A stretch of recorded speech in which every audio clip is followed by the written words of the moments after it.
UGC के विरोध में अपना त्यागपत्र देने वाले चर्चित पीसीएस अधिकारी अलंकार अग्निहोत्री आज शामली पहुंचे। डीएम कार्यालय में अपना आरोप पत्र दाखिल करने के बाद उन्होंने मीडिया से मुखातिब होते हुए केंद्र सरकार पर गंभीर आरोप लगाए। उन्होंने मौजूदा सरकार को गैर सनातनी और जनतंत्र विरोधी करार देते हुए अपनी नई राजनैतिक पार्टी राष्ट्रीय अधिकार मोर्चा के आगामी लक्ष्यों की घोषणा की। अलंकार अग्निहोत्री ने तीखा हमला बोलते हुए कहा कि केंद्र की सत्ता में बैठी सरकार केवल हिंदू मुस्लिम विवाद पैदा करने में रुचि रखती है। उन्होंने यूजीसी को आपसी सौहार्द बिगाड़ने वाला कानून बताते हुए कहा, सनातन धर्म के लोग किसी भी कीमत पर इसे लागू नहीं होने देंगे। उन्होंने तंज कसते हुए भाजपा को विदेशी जनता पार्टी कहा और आरोप लगाया कि ये सरकार सर्वोच्च न्यायालय के निर्देशों का उल्लंघन कर SC/ST एक्ट जैसी धाराओं के माध्यम से भेदभाव कर रही है। बरेली में तैनाती के दौरान यूजीसी के विरोध में इस्तीफा देने वाले अग्निहोत्री को सरकार ने आरोप पत्र देते हुए शामली जनपद से संबद्ध किया था। उन्होंने कहा कि देश में लोकतंत्र पूरी तरह फेल हो चुका है। राजनीतिक दलों के कार्यकर्ता बंधुआ मजदूरों की तरह काम कर रहे हैं। उन्होंने दावा किया कि जहां पिछली बार लोकसभा चुनाव में सरकार को 23 करोड़ 60 लाख वोट मिले थे, वहीं उनके साथ 40 करोड़ लोग खड़े हैं जो इस सरकार को करारा जवाब देंगे। अलंकार अग्निहोत्री ने बताया कि उन्होंने राष्ट्रीय अधिकार मोर्चा नाम से अपनी पार्टी बनाई जो हर राज्य के प्रत्येक जनपद में चुनाव लड़ेगी। ये पार्टी विशेष रूप से सनातन धर्म के पक्ष में और ब्राह्मण और सवर्ण समाज के हितों के लिए काम करेगी। उन्होंने हाल ही में एक ब्राह्मण की चोटी काटे जाने की घटना का जिक्र करते हुए सरकार को गूंगी बहरी बताया। इस हाई प्रोफाइल विरोध के बाद जिले में राजनीतिक सरगर्मियां तेज हो गई हैं। अब देखना यह होगा कि चुनावी मैदान में उतरने का ये फैसला आने वाले समय में क्या रंग लाता है। सर, आज शामली पहुंचे हैं, प्रेस वार्ता की है, क्या मुद्दे हैं सर आपके? नहीं, आज मैं अपने एक व्यक्तिगत कार्य से यहाँ पे आया था और जिलाधिकारी जो कार्यालय है शामली में, वहाँ पे मुझे कुछ काम है। मुझे जो पिछली बार जो जवाब देना था उसको ही उसी को करने में यहाँ पे आया था, जो आरोप पत्र मुझे दिया गया था उसी को करने।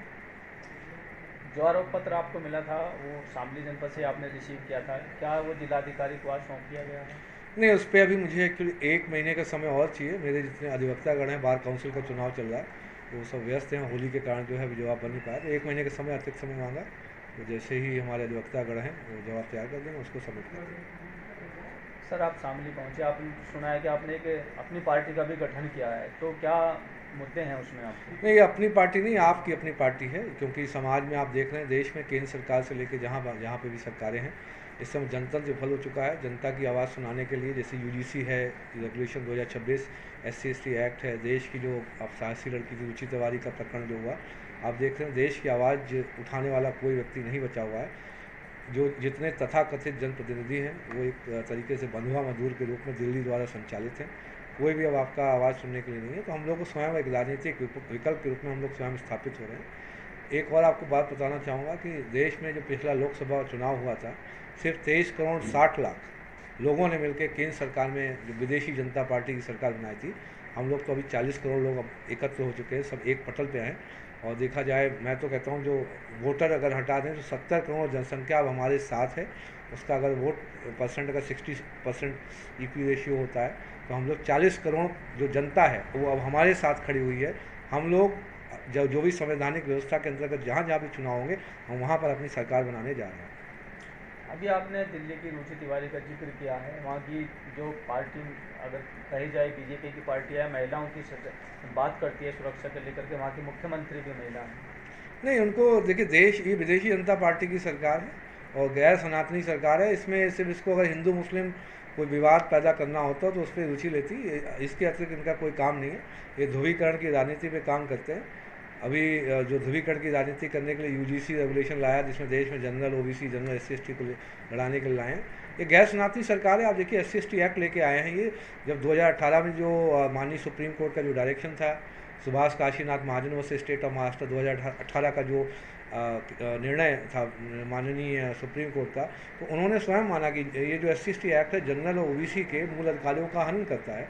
उन्होंने 3 दिशा निर्देश दिए थे माननीय सुप्रीम कोर्ट ने। पहला बताया था कि बिना किसी जांच के SC/ST एक्ट में गिरफ्तारी या FIR नहीं होगी। दूसरा, एंटीसिपेटरी बेल का प्रावधान दिया गया था। और तीसरा, जो बिना शासकीय अनुमोदन के किसी भी सरकारी अधिकारी कर्मचारी में कोई कार्रवाई नहीं होगी।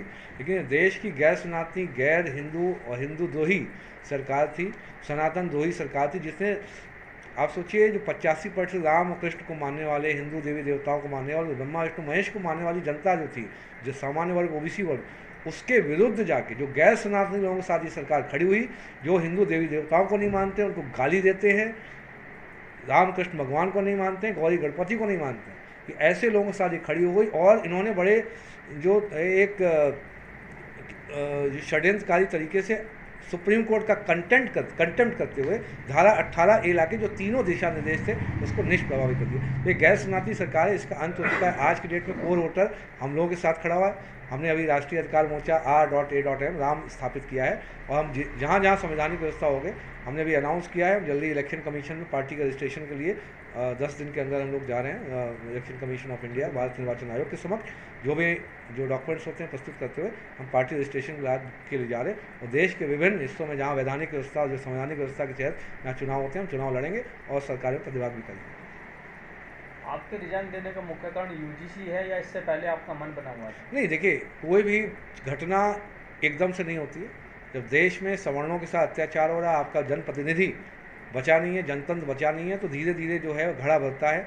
जब घड़ा इतना भर जाता है, जब धैर्य का जब घड़ा भरता है, तो फिर पानी बाहर सर से निकल आता है। वही एक घटना जो पहले देखिए चोटी वाली घटना हुई, उससे पहले भी आप देखेंगे ब्राह्मणों के साथ, सवर्ण समाज के साथ कितना अत्याचार हुआ। SC/ST एक्ट ले आए, कोई भी इस चीज़ पे आवाज़ उठाने तैयार नहीं है।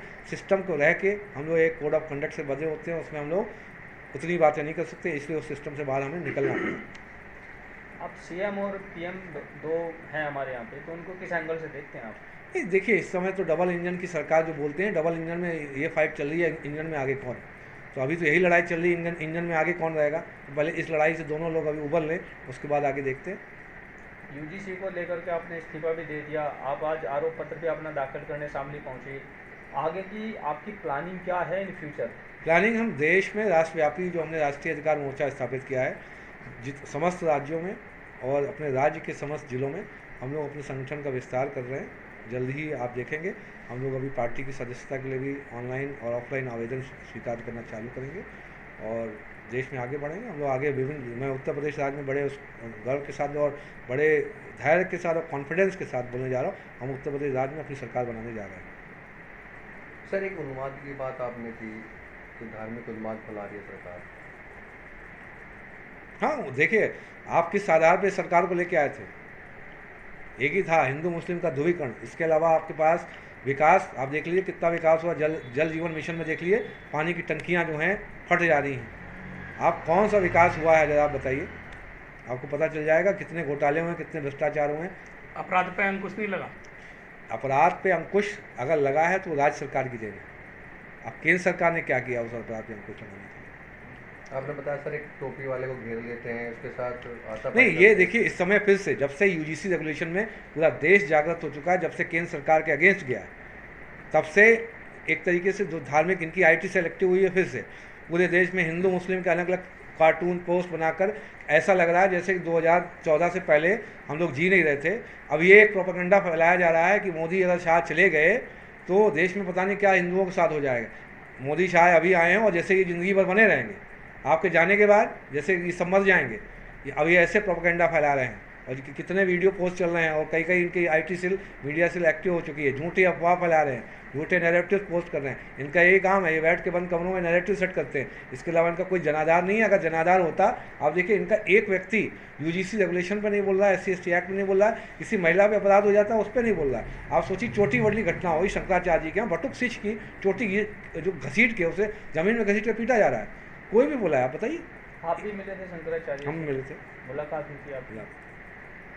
शंकराचार्य जी से आप मुलाकात हुई, सनातन धर्म के नाते आप उनसे मिले, उन्हीं पर आरोप लगा दिए गए, उसे किस तरीके से देखते हैं? नहीं, जो गैर सनातनी सरकार है और गैर सनातनी प्रशासन और गैर सनातनी लोग हैं।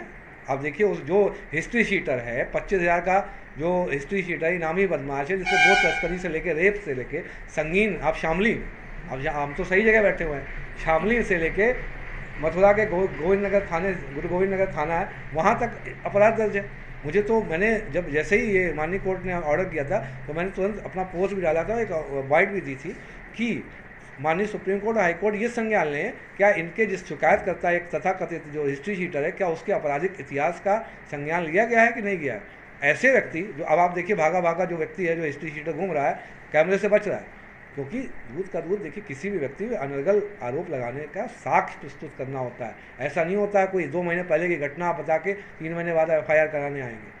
तो ये मैंने बोला है 2006-2026 ये सूर्य भगवान का वर्ष है। जितने भी लोगों ने दुष्कर्म कुकर्म जो किए हैं या पहले किए हैं, उनका देखिए धीरे धीरे प्राकटीकरण चालू होगा। एप्स्टाइन फाइल देख लीजिए, पूरे मीडिया को ब्लैकआउट कर रखा कि एप्स्टाइन फाइल में बात नहीं करनी है, लेकिन क्या लग रहा है प्राकटीकरण होगा नहीं। सूर्य भगवान है, सब प्रकट करेंगे, इतना प्रकाशमान।